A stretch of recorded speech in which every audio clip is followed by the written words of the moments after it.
Okay. Magandang gabi po sa ating lahat, mga kapatid. Welcome po sa ating devotional ng Marriage Ministry. And ngayong gabi ay gusto ko lamang pong mag-share ng salita ni God. And bago po tayo dumako sa ating devotional, ay manalangin po muna tayo. Ama naming Diyos, kami po ay lumalapit at nagpapasalamat sa inyo sa oras na to. Panginoon, kayo nawa po ang gumabay sa amin, sa aming devotional. Kayo po ang magsalita sa aming Father at gamitin niyo po ang inyong Biblia para kami po ay muli niyo pong paalalahanan. Salamat po sa oras na to. At kayo na po ang siyang mag-direct sa amin sa mga bagay na dapat po namin gawin. Salamat ng marami at lahat ng ito ay dinadalangin ko sa pangalan ni Jesus. Amen. Ngayong gabi po ay nais kong magbahagi ng isang mensahe na pinamagatang kong bayani sa lahat ng panahon. Ang mga pangyayari na nangyayari po sa atin ngayon at sa buong mundo ay talaga namang nakakatakot at napakalaki ng epekto sa buhay natin sa pang-araw-araw. Sa panahon ng pandemic ay marami pong lumalabas ng mga bagong bayani. At yan nga po ay ang ating mga frontliners. Lahat ng nagtatrabaho sa mga ospital, sa ahensya ng gobyerno, mga pulis, mga sundalo, at marami pang iba na kung saan ay talagang itinataya nila ang kanilang buhay para lamang makapaglingkod sa mga tao. Pero, minsan nagtatanong po ako, makabuluhan ba ang kanilang mga sakripisyo na ginagawa para sa mga tao? Mag-share lang po ako. Kami pong mag-asawa ay nag-usap noong dumadami na po ang kaso ng COVID-19 at dumating na rin yung pagkakataon na sinabi ng DOH na karamihan o isa sa pagdadalahan ng mga COVID positive ay sa PGH. At syempre, ang asawa ko ay sa PGH ang tatrabaho. At unang pumasok sa isip ko ay napakadelikado. At ang sabi ko nga sa aking asawa ay baka pwedeng mag-resign ka na lang. Pero, ang sabi sa akin ng aking asawa ay hindi ganong kadali ang mag-resign. Lalo na sa panahon ito na talagang kailangan ng mga doktor, nurses na kailangang mag-asikaso sa mga pasyente. And isang passage o isang talata sa Biblia ang aking naalala. At ito po ay ating mababasa sa Lucas chapter 9 in verse 24. Ang sabi po dito, ang naghahangad na maligtas ang kanyang buhay ay mawawalan nito. Ngunit ang mawala ng kanyang buhay alang-alang sa akin ay magkakamit nito. And tunay nga na ako, unang inisip ko nga po ay hindi mapahamak ang aking asawa. At ang isa pa sa mga naisip ko is may expose sila sa COVID at napakalaki ng tendency na sila ay mahawa ng sakit na ito. Subalit ang sagot ng aking asawa ay lalong nakunbik ako. Dahil ang sabi niya, hindi ko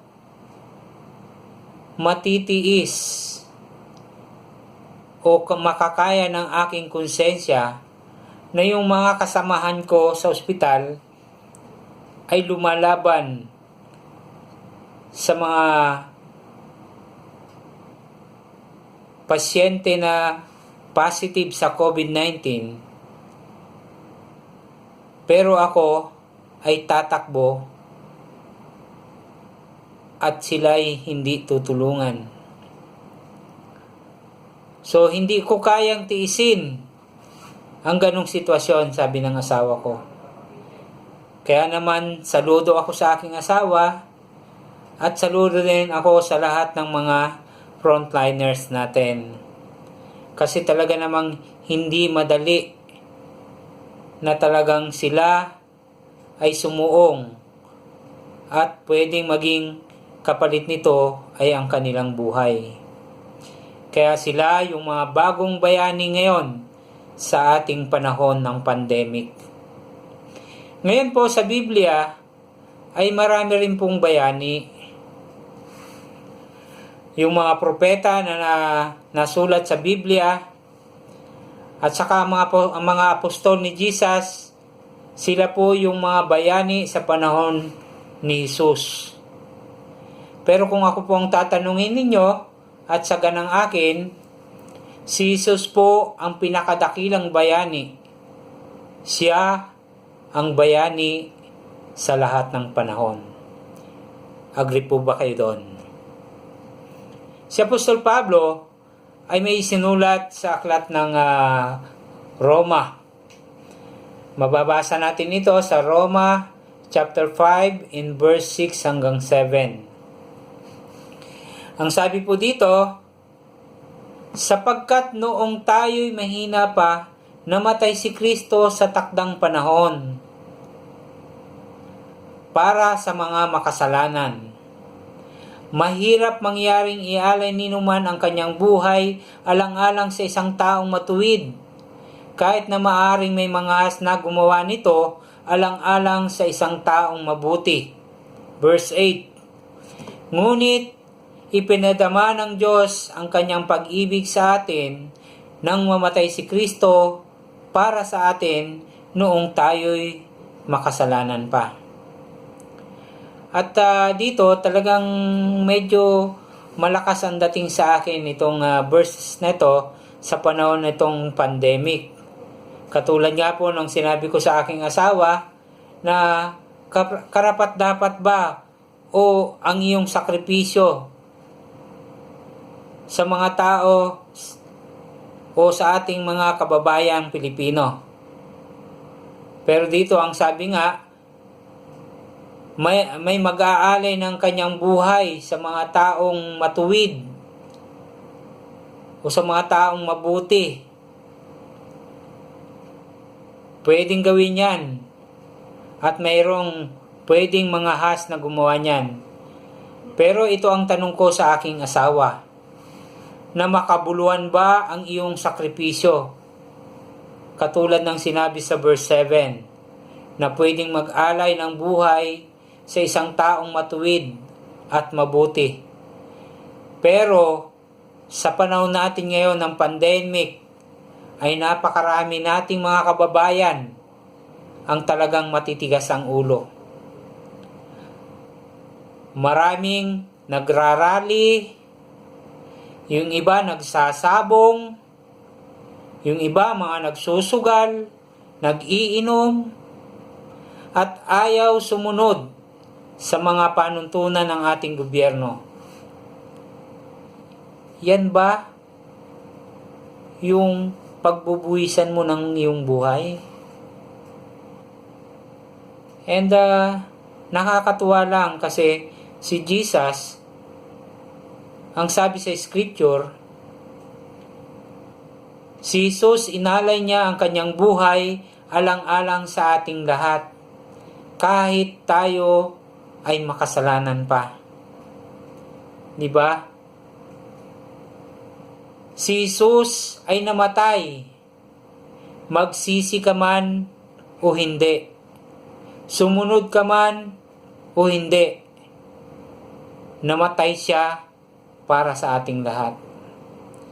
Kaya minsan naisip ko na yung sinasabi ng asawa ko na may kabuluhan ba? Meron. Dahil unang-una, iyon ang kanilang sinumpaang tungkulin. At napakahirap na talikuran yon, lalo na sa panahong ito. Kaya naman talagang saludo ako sa aking asawa at sa lahat ng mga frontliners na talagang binubuhis nila ang kanilang buhay para lamang makatulong sa ating bayan sa Pilipinas. At marami ding bayani sa ating simbahan. Sa ngayon po, mayroon tayong higit sa 12 na nag-aaral ng Biblia. At ang mga taong ito ay itinataas ko sa ating Panginoon. At ganun na rin po yung ating mga kapatid na talagang involved sa mga Bible study. Tinataas ko po sila sa ating Panginoon. Bagamat hindi ko na sila isa-isang mababanggit, dahil baka may hindi ako mabanggit na pangalan ay magtampo pa sa akin, pero alam ni God kung sino kayo at kung ano ang inyong ginagawa para matulungan ang ating mga kababayan, lalo na dito sa Valenzuela, para mag-Bible study. Yung iba sa atin, merong dala-dalawang study. Kaya naman talagang gusto kong hamunin ang bawat isa sa atin. Hindi lamang sa Valenzuela, pati na sa Caloocan at saka sa Malabon at Navotas. Ito po ang hamon ko sa atin.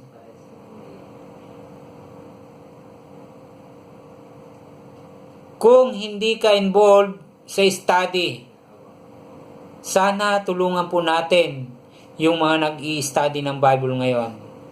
Huwag po nating isipin na yan ay taga Valenzuela, o taga Caloocan, taga Malabon, o taga Navotas, kahit pa saang city sila taga roon, tulungan po natin sila na mag-Bible study.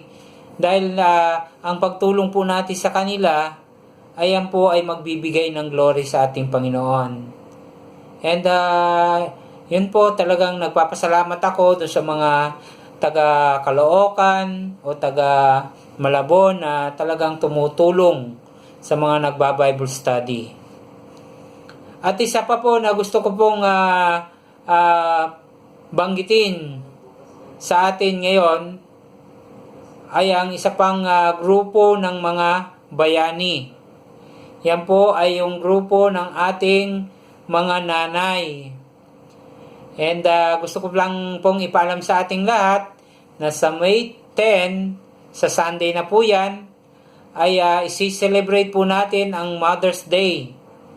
So, sa lahat po ng ating mga nanay, ako po ay bumabati sa inyo ng Happy Mother's Day sa inyong lahat in advance.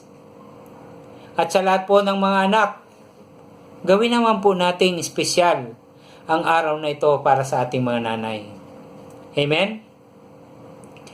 And ngayong darating na linggo, ang ating pong magiging service ay 9 a.m. sa ICOC Philippines at sa YouTube. So sana po, ihanda po natin ang ating sarili every Sunday. Huwag na po tayong malate o kaya naman ay hindi tayo makapanood o makapag-service ng alas 9. Kasi ang gagawin na lang po natin ay maligo, tapos magbihis, tapos ay buksan natin ang ating mga gadgets para tayo ay mag-worship kay God. So, hindi na po tayo magta-travel ng malayo, hindi na tayo mamamasahe. So, sana naman po, wag nating palipasin yung mga message. At wag nating isipin na naka-record naman yan. Pwede ko naman yan panoorin mamayang gabi o sa hapon. Sana po, sabay-sabay tayo sa pag-worship kay God ng alas 9 ng umaga. At pagkatapos po ng mensaheng ito, ay china-challenge ko po ang bawat isa, lalo na yung mga Bible Talk o kaya House Church, na magkaroon po tayo ng video call at mag-usap-usap po tayo sa ating grupo. Pag-usapan po natin ang mensahe at kumustahin din po natin yung ating mga kapatid kung ano na ang nangyayari sa kanila. At ito po ang tanong na gusto ko pong i-share natin sa bawat isa na pag-usapan natin. Sa ating mga diskusyon, ito po yung ating sagutin. Anong kabayanihan ang nagawa mo sa iyong kapwa simula ng mag-lockdown? Yan po ang pag-usapan natin, mga kapatid. At kung wala pa tayong nagagawa, pwede po tayong mag-repent. Gumawa po tayo kasi binigay po ni God ang pagkakataong ito na hindi tayo busy, marami tayong oras para sa pamilya, para sa mga kapatid, at lalo tigit doon sa mga taong gustong mag-aral ng Biblia. So yan lamang po ang aking mensahe ngayong gabi. Maraming salamat po sa inyong lahat at sa Diyos po ang lahat ng papuri. Maraming salamat po. Bye-bye.